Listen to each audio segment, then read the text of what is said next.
Berilah hati saudara pada kita. Apapun yang sedang terjadi saat ini pada dunia tidak yang penting marilah iman yang terus bertumbuh bertambah kepada Yesus.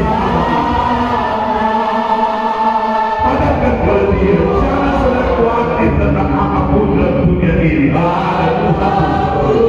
Ada Yesus Tuhan kita, saudaraku.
bersyukur saudaraku atas kemurahan dan kasih Tuhan yang kita telah rasakan sampai saat ini. Tuhan menyertai. Baiklah saudaraku, pada hari ini mari kita buka firman Tuhan sebagaimana tertulis di dalam buku Ulangan pasal 28, tapi yang kita baca cukup ayat 3 ayat saja terakhir dalam perikop ini, yaitu 12 sampai dengan 14. Dalam buku Ulangan pasal 28 ayat 12 sampai 14. Karena 3 ayat saja saudaraku, mari kita baca saja bersama-sama. Ya, karena 3 ayat sudah dapat, mari kita mulai. Ulangan pasal 28 ayat 12. 1, 3.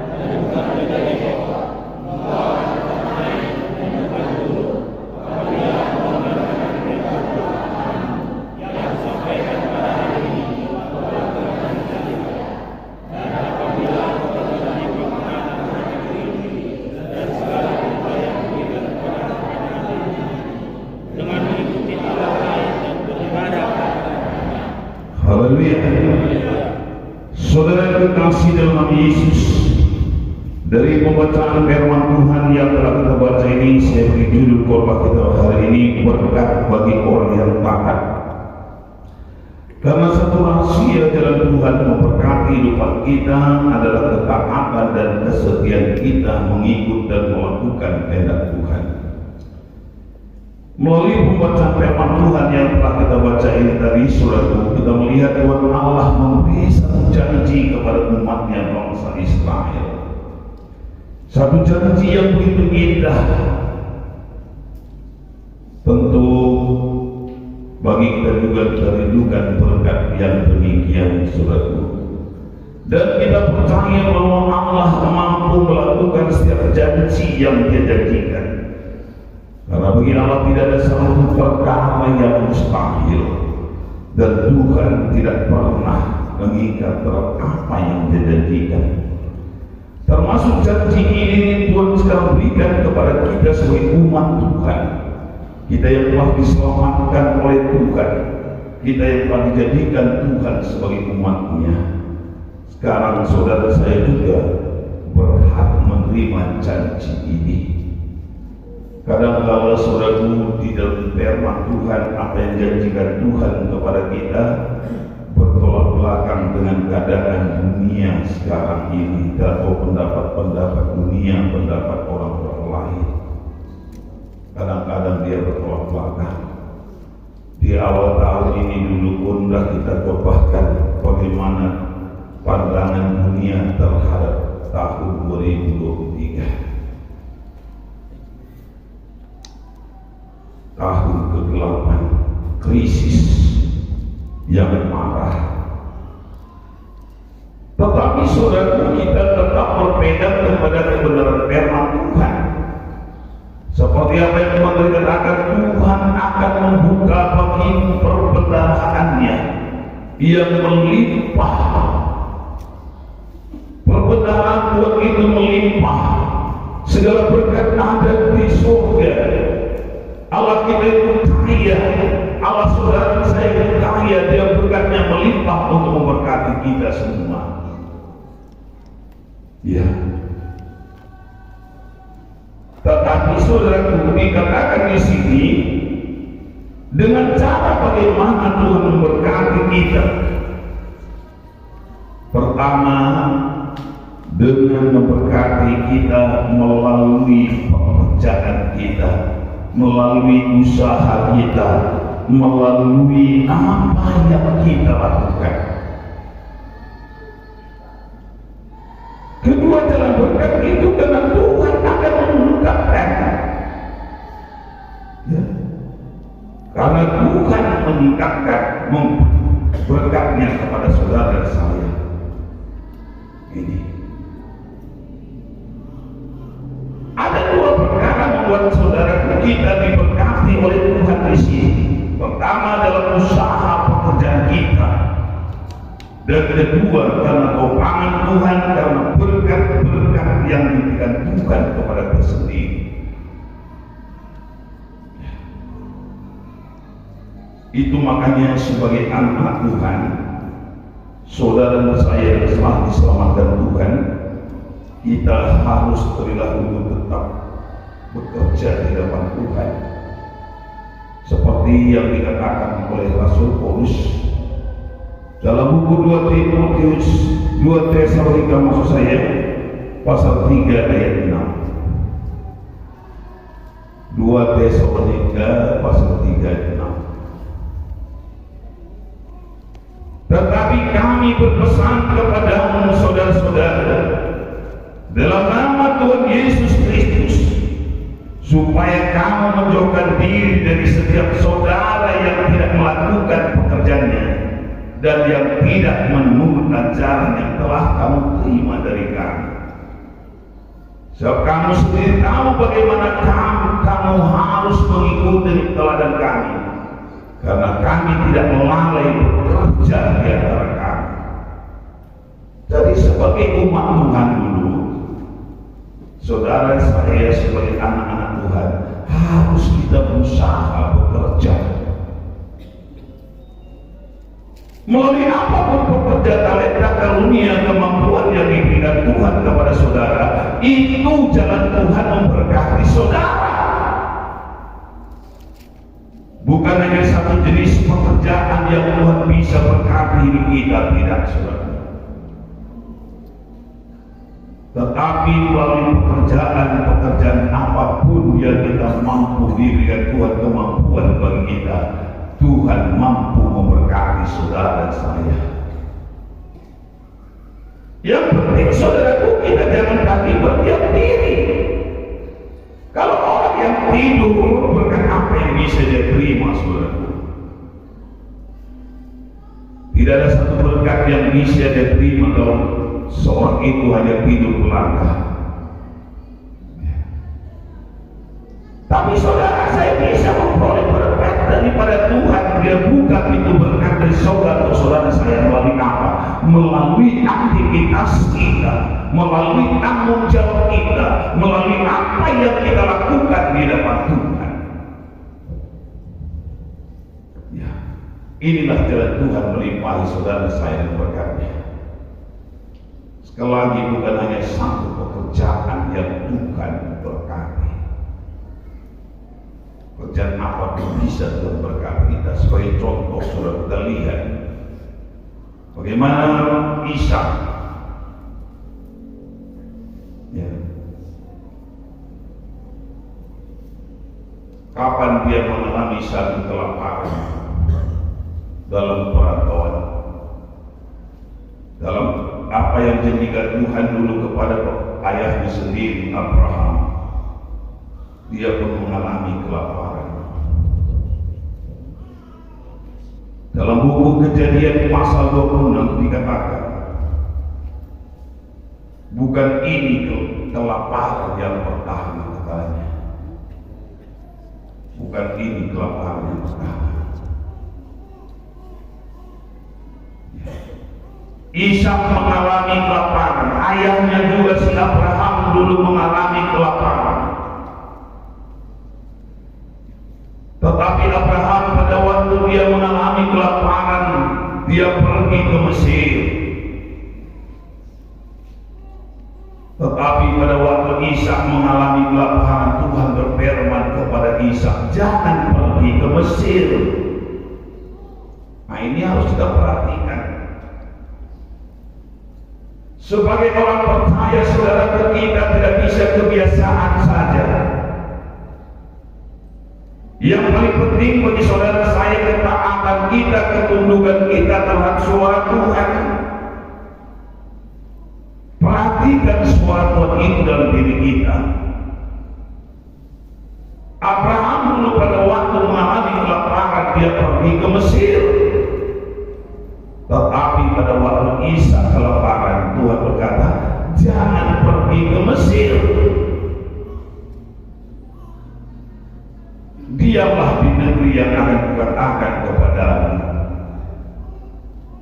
Tuhan tuntun ini si Ishak ke daerah Gerar, tidak ke Mesir. Ya. Memang inilah kebenaran firman Tuhan, saudaraku. Tuhan tidak pernah bekerja dengan kebiasaan. Tapi kalau kita berpegang pada satu aturan saja, saudaraku, mungkin kadang-kadang kita bingung. Tapi letaknya Tuhan selalu perlunya sebagai umat Tuhan itu dengar-dengaran. Kita sebagai umat Tuhan itu harus dengar-dengaran. Kita harus mentaati apa yang diperintahkan Tuhan kepada kita. Sebenarnya saya tidak memulangkan kembali tembok Jericho. Entah kenapa saya dituntut Tuhan kemarin kembali. Ya. Berapa hari Israel mengelilingi tembok Jericho? 7 hari. Berarti kena hari Sabat enggak? Padahal Tuhan telah perintahkan pada hari Sabat itu adalah hari istirahat, memuliakan Tuhan.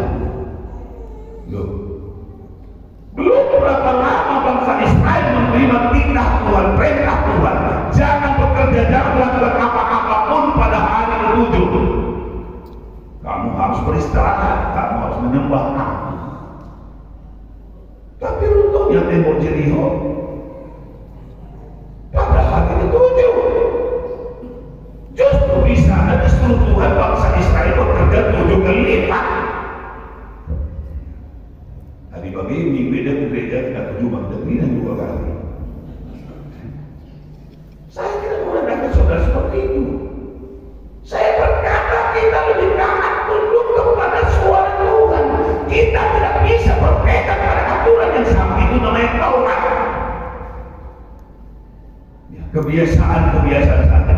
Anak-anak Tuhan jangan selalu berprinsip dalam kebiasaan. Anak-anak Tuhan jangan berpegang pada kebiasaan. Kalau seandainya tadi Ishak berkata, Bapak pun dulu pergi ke Mesir, maka kita pun harus pergi ke Mesir. Ini kebiasaan, itulah Taurat.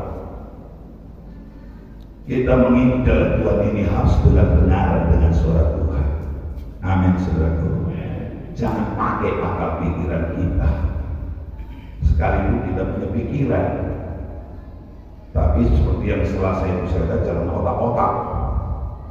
Sekalipun kita harus berotak, karena orang tak berotak adalah Tuhan. Tapi jangan pakai otak-otak.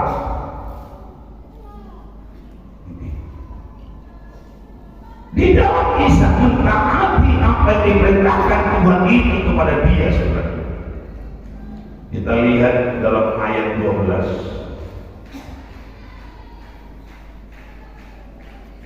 Maka menabuhlah Ishak di tanah itu, dan dalam tahun itu juga ia mendapat hasil 100 kali lipat, sebab ia diberkati Tuhan. Lihat. Dan orang itu menjadi kaya, bahkan kian lama kian kaya, sehingga ia menjadi sangat kaya. Dia menjadi kaya.